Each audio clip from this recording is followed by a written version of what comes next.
One thing I want to touch on, because it's something that I think a lot of people miss when it comes to what we're doing here. And these are large investigations, huge operations. You know, you saw it's over 500 law enforcement officers to participate. We're spending a lot of money. We're having a lot of very violent individuals.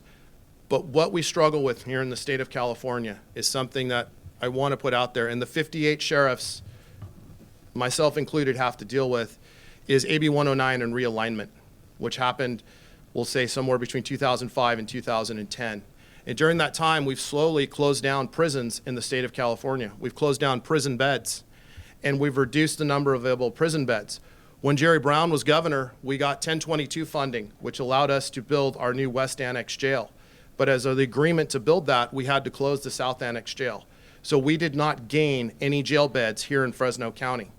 And to put that into perspective for our safety and for the folks in the state of California is, when AB 109 took effect, we had between 150 and 160,000 people incarcerated in state prisons.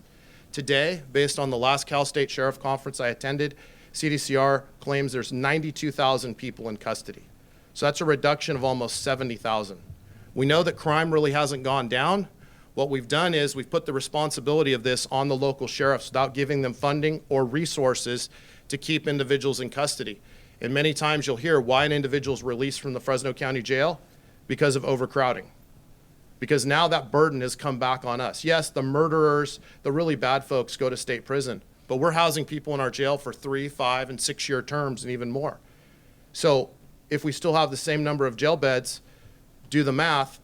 If there's 70,000 people less in prison in the state of California, then we're releasing felons and potentially bad actors out onto our streets to continue to commit these crimes. We're not holding them accountable, and there's a lack of consequences for them. Yes, rehabilitation and probation are important, but what those don't work, there has to be a consequence. There has to be some teeth in it. And if we continue to close prisons, which I'm hearing that we're doing in California, at what point do we stop? At what point do we say enough is enough and we hold people accountable?